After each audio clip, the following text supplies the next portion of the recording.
నమస్తే, welcome to our channel. నేను మిషాల్ని. మాజీ ముఖ్యమంత్రి జగన్మోహన్ రెడ్డి గారు నిన్న ప్రెస్ మీట్ పెట్టి ప్రెస్ మీట్లో కొన్ని కీలకమైన అంశాలైతే మాట్లాడారు. ముఖ్యంగా ఏపీ రాష్ట్రం గురించి, అభివృద్ధి గురించి, అమరావతి పైన విషయం కక్కుతూ మాట్లాడుతుంది. మరొకసారి జగన్మోహన్ రెడ్డి వ్యాఖ్యల్ని ఏ విధంగా చూడాలి, ఇలాంటి అంశాలను చర్చించే స్టూడియోలో ఉన్నారు పొలిటికల్ అనలిస్ట్ శ్రీలీల గారు ఉన్నారు. వారిని అడిగే విషయాలను తెలుసుకునే ప్రయత్నం చేద్దాం. నమస్కారం మేడం. నమస్తే అమ్మా. అంటే ఈ రోజున సీఎం చంద్రబాబు నాయుడు గారు ఎంతో కష్టపడి రాష్ట్రాన్ని అభివృద్ధి చేస్తూ ముందుకెళ్తుంటే జగన్మోహన్ రెడ్డి గారు అంతా నేనే చేశానని క్రెడిట్ మొత్తం చోరీ నాది చేస్తుంది మీరని జగన్మోహన్ రెడ్డి మరొకసారి అంశాలు లేవనెత్తుతున్నారు. ముఖ్యంగా అమరావతి మీద ప్రస్తావన తీసుకొస్తున్నారు. ఏంటి మేడం జగన్మోహన్ రెడ్డి వ్యాఖ్యలను ఏ విధంగా చూడాలి? అంటే మాట తప్పం మడని తిప్పం అని చెప్పేసి గతంలో చెప్పేవాళ్ళు. వాళ్ళు చేసే పనే మాట తప్పటం మడని తిప్పటం. వాళ్ళు ఇంకా వాళ్ళకి వేరే ఇదేం లేదు. ఎప్పుడు చూడు అబద్ధాలు చెప్పటం. అప్పటికప్పుడు వాళ్ళు ఏం మాట్లాడతారో కూడా, ఎలా మాట్లాడతారు, ఎందుకు మాట్లాడతారో కూడా తెలియని పరిస్థితి. వాళ్ళకి అర్థమైద్దో అర్థం కాదో, ఎదుటాళ్ళకైతే అసలు ఒక ముక్క కూడా అర్థం కాదు. అంటే అలా సందర్భాన్ని బట్టి వాళ్ళు అక్కడ మనం ఏం ప్రెస్ మీట్ దేనికోసం పెట్టాము, మరి ఆ విషయాలే మాట్లాడాలంటే అసలు ఏ విషయాలు మాట్లాడతారో కూడా సమయం సందర్భం తలా తోకలేని మాటలన్నీ వైఎస్ జగన్మోహన్ రెడ్డి ప్రెస్ మీట్లో ఉంటుంది. ఇంకా ట్రోలింగ్ అంటే వేరే లెవెల్. ఇంకా కావలసినంత స్టఫ్ దొరుకుతుంది అన్ని యూట్యూబ్ ఛానల్స్కి కూడా. బోలెడంత అంటే బోలెడంత అలా అన్నీ మాట్లాడేసి దొరికిపోతాడు వైఎస్ జగన్మోహన్ రెడ్డి.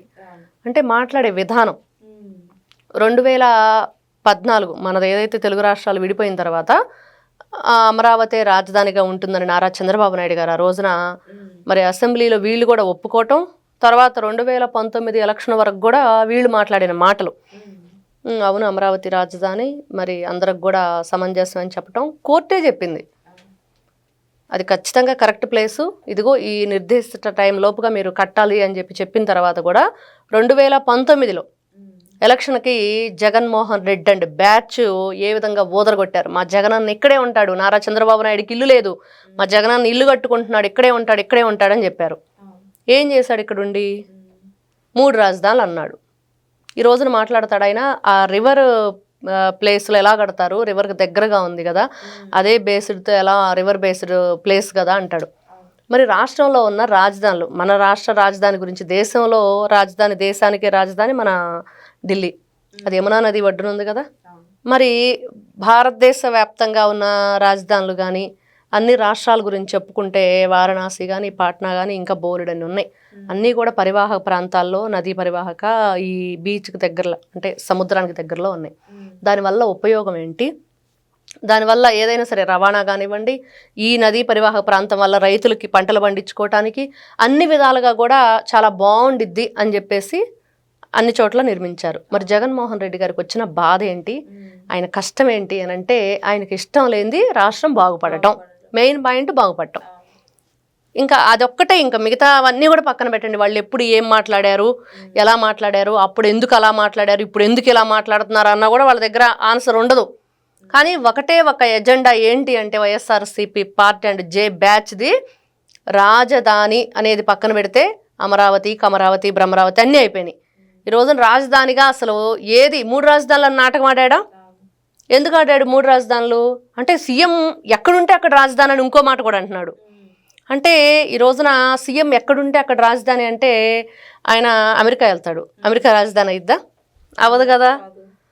మరి ఎక్కడ కూర్చుంటే అక్కడంటే ఈయన యలహంక వెళ్తాడు, యలహంక రాజధాని అయిద్దా? తాడేపల్లి ప్యాలెస్లో కూర్చుంటాడు. అసలు ఈ తాడేపల్లి ప్యాలెస్ ఎక్కడుంది? అక్కడే అమరావతి నదీ పరివాహక ప్రాంతమే అదంతా. మరి వీళ్ళు తాడేపల్లి ప్యాలెస్ మునిగిపోవట్లేదా? పేదల ఇళ్ళు పడగొట్టి వాళ్ళని అక్కడి నుంచి ఎళ్ళగొట్టి నువ్వు అక్కడ కట్టుకున్నావు నా ఇల్లు, తాడేపల్లి ప్యాలెస్. అంత దుర్మార్గంగా నువ్వు చేసి ఎందుకు కట్టుకున్నావు ఇల్లు అంటే, సీఎం సీటు కొట్టేయటానికి కట్టుకున్నావు. అందుకనే 2019లో ప్రజల్ని మోసం చేసి అబద్ధాలు చెప్పి నిట్ట నిలువున ఆంధ్రప్రదేశ్ని ముంచేశాడు జగన్మోహన్ రెడ్డి. 30 సంవత్సరాలు వెనక్కి తోసేశాడు. ఈ రోజున మళ్ళీ వచ్చి అంటే రంగులు మార్చిద్ది ఓసర వెళ్ళి అనుకుంటాం కదా, ఓసర వెళ్ళి కూడా సిగ్గుపడిపోతుందంట. అరే నేను వేస్ట్ రా బాబు, జగన్మోహన్ రెడ్డి ముందు ఎన్ని రకాలుగా మారుస్తున్నాడు ఈ రంగులు అని చెప్పేసి. అంత దుర్మార్గంగా ఉంది వాళ్ళ ఆలోచన విధానం, వాళ్ళు చెప్పే మాటలు, చేస్తున్న పనులు, ఈ విషం కక్కటం. ముఖ్యంగా రాజధాని, ముఖ్యంగా అసలు ఎవరైనా సరే ఈ రోజున చెన్నై తమిళనాడు రాజధాని ఎక్కడుంది? అక్కడ కూడా సముద్రం ఉంది కదా. మరి ప్రతి చోట కూడా మనం చెప్పుకున్న అన్నీ కూడా మనకి ఈ నీరు ఎక్కువగా ఉన్న ప్రాంతంలోనే ఉంటే అవన్నీ ఎందుకు మునిగిపోవట్లేదు, వాటన్నిటికీ ఎందుకు ఆ రోజున ప్రజలు మద్దతు పలికారు, రాజధానిగా ఎందుకు నిర్మించారు అని ఆలోచించే ఇది కూడా లేకుండా జగన్మోహన్ రెడ్డి ఒక్క అమరావతి గురించే ఈ విధంగా దాని మీద విషం చిమ్మాలి, దాన్ని మరి ఏ విధంగానైనా సరే కంప్లీట్ చేయకుండా చేయాలి, అదేవిధంగా ప్రజల్లో ఒక రకమైన భయాన్ని సృష్టించాలి. అసలు ఎలా అనుకోవాలి? అంటే ఇప్పుడు తిరుపతిలో జరుగుతున్న అరాచకాలన్నీ ఒక్కొక్కటి వెలుగులోకి వస్తున్నకే జగన్మోహన్ రెడ్డి ప్రెస్ మీట్ పెడుతున్నారు. అప్పుడప్పుడు వచ్చి అంటారా, ఏమంటారు madam? Jaganmohan Reddy press meet పెట్టడానికి చాలా కారణాలు ఉన్నాయి. నిన్న మనం మాట్లాడుకున్నాం మిథున్ రెడ్డి, అవినాష్ రెడ్డి వాళ్ళ ఆస్తుల గురించి. మరి అది బయటకు రాకుండా ఉండాలి. అదేవిధంగా ఏదైతే ఈ జగన్మోహన్ రెడ్డి బర్త్డే సందర్భంగా మేకతలలో నరికి చేసిన వాళ్ళది గోపాలపురం నియోజకవర్గం సంబంధించిన వ్యక్తుల్ని కలవటం, మరి అది బయటకు రాకుండా ఉండాలి. ఈ మద్యం బాటిల్ ఏదైతే ఉన్నాయో అవన్నీ కూడా తిరుపతిలో ఏ విధంగా వీళ్ళు తిరుమలలో డంపింగ్ చేశారు తీసుకొచ్చి, అసలు ఎలా వచ్చాయి తిరుమల కొండ మీదకి, మరి వాటి గురించి బయటకు రాకుండా ఉండాలి. ఇలా ఈ విధంగా జగన్మోహన్ రెడ్డి గారు ఏంటంటే ఏదైనా ప్రెస్ మీట్ పెడితే ఆ ప్రెస్ మీట్లో ఏదో మాట్లాడేయటం, దాని గురించి అందరు మాట్లాడుకునేటట్లు చేయటం, తర్వాత ఇవన్నీ కూడా తెరమరుగవ్వాలి కనుమరుగవ్వాలి అన్నట్లు ఆలోచిస్తున్నాడు. కానీ దేని లెక్కదాందే జగన్మోహన్ రెడ్డి గారు, మీరు ప్రెస్ మీట్ పెట్టినా కూడా దానికి సమాధానం చెప్తారు. ఏవి వినపడకుండా ఉండాలని మీ అరుపులు అరుస్తున్నారో అవి వినపడేటట్లు కూడా చేస్తారు ప్రజలు. ఖచ్చితంగా ఈ రోజున అందరికీ గుర్తుంటుంది వాళ్ళు ఏం చేశారు 2019కి ముందు, 19 తర్వాత ఏం మాట్లాడారు, వాళ్ళ పరిపాలన ఎలా కొనసాగింది, వాళ్ళు ప్రజలకు ఏం చెప్పారు. బొత్స సత్యనారాయణ, సుబ్బారెడ్డి వీళ్ళందరూ కూడా ఏ ఏ సందర్భాల్లో జగన్మోహన్ రెడ్డి విశాఖపట్నం వెళ్ళడు, ఇక్కడే ఉంటాడు, 3 రాజధానులైన అమరావతిలోనే ఉంటాడు. బొత్స సత్యనారాయణ మండల సాక్షిగా ఏం చెప్పాడు, అప్పుడు అలా చెప్పాము, ఇప్పుడు ఇలా చెప్తున్నాము, మళ్ళీ ఆలోచించుకొని చెబుతాము. అది వాళ్ళ మాటలు. అంటే నీకు ఒక నిలకడ, నిబద్ధత, నియమం ఏమీ లేదు. నువ్వు ప్రజాప్రతినిధికి ఇంకెట్లా పనికి వస్తారు వీళ్ళు? ఏదైనా ఒక మాట మాట్లాడితే ఆ మాట కట్టుబడి ఉండాలి. ఇదిగో ఈ రోజున ఈ రాజధాని చాలా ఉత్తమంగా ఉంది, జగన్మోహన్ రెడ్డి మాటలతోనే చెప్పాడు కదా. అసలు ఈ రోజున హైదరాబాద్ వెళ్ళటానికి ఇష్టపడతారు, చెన్నై వెళ్ళటానికి ఇష్టపడతారు, బెంగళూరు వెళ్ళటానికి ఇష్టపడతారు.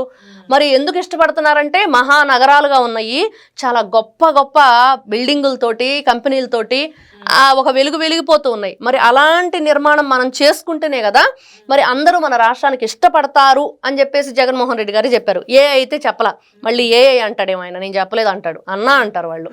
చెప్పినప్పుడు మరి అదే నిర్మాణానికి ఈ రోజున సృష్టి చేస్తున్నప్పుడు మరి ఎందుకు వీళ్ళు అడ్డుకుంటున్నారు? ఎంతసేపటికి ఏదో ఒకటి మాట్లాడటం, ఏదో విధంగా అవతల వ్యక్తుల్ని ఇబ్బందికి గురి చేయటం, కంపెనీలు రాకుండా అడ్డుకోవటం, కేసులు వేయటం, మెయిల్స్ పెట్టడం, ఇష్టానుసారంగా ఈ విధంగా రెచ్చిపోతూ ఉన్న వాళ్ళని అతి తొందరలోనే కట్టడి చేసి కాళ్ళు విరగ్గొట్టే రోజులైతే దగ్గరలోనే ఉన్నాయి. ఇప్పటికే 11కు పరిమితం చేసి ప్రజలు గట్టిగా వేశారు, తల బొప్పి కట్టేటట్టు. అయినా కూడా అబ్బే మాకు ఇంకా బుద్ధి రాలేదు అన్నట్లుగా ప్రవర్తిస్తున్న వీళ్ళ ప్రవర్తన. ఈయన రైతుల గురించి మాట్లాడతాడు, రైతులకు ఏదో ఇబ్బంది కలిగిపోతుందని. మరి ఈ రోజున ల్యాండ్ పూలింగో ఇవన్నీ కూడా చేస్తుంటే మరి అతనికి అసలు దానికి సంబంధించి చాలా పాపం బాధపడిపోతున్నాడు జగన్మోహన్ రెడ్డి గారు. మరి ఆయన బాధపడవలసిన దేనికంటే ఆయన ముఖ్యమంత్రి అయిన తర్వాత అమరావతి రైతులు గుండె పగిలి ఈయన తీసుకున్న నిర్ణయానికి ఎంతమంది చనిపోయారు. ఈయన బూట్లు కాళ్లతో తన్నిస్తే గర్భవతులను లేదు, ప్రసవించిన మహిళలను లేదు, అందరూ కూడా ఏ విధంగా అల్లాడిపోయారు. మరి ఇంత దారుణానికి నువ్వు ఒడిగట్టి ఇంత దారుణాలు చేయించి అడుగడుక్కి పోలీసులను పెట్టి ప్రపంచంలోనే ఎక్కడి చూడని విధంగా కొన్ని వందల రోజులు రైతులు మరి అక్కడ దీక్షలు చేశారు. మరి మర్చిపోయినట్లున్నాడు, వాళ్ళ మొహం చూడటానికి కూడా ఇష్టపడలేదు జగన్మోహన్ రెడ్డి. ఈ రోజున అమరావతి పేరెత్తే హక్కు కానీ, అమరావతి గురించి మాట్లాడే హక్కు కానీ, రాష్ట్ర రాజధాని గురించి ఇతను అసలు నోటి వెంట వచ్చేది కూడా లేదు, అతని హక్కు లేదు మాట్లాడటానికి. అట్లాంటి వ్యక్తి ఇట్లాంటి పిచ్చి మాటలు మాట్లాడుతుంటే చూస్తూ ఊరుకోరు. ఖచ్చితంగా మరి నెక్స్ట్ ఈ 11 కాదు కదా, కనీసం రాష్ట్రంలో ఉండటానికి కూడా ఇతను రాష్ట్ర బహిష్కరణే చేయాలి. అట్లాంటి వ్యక్తి Jaganmohan Reddy. Thank you madam. నమస్తే అమ్మా.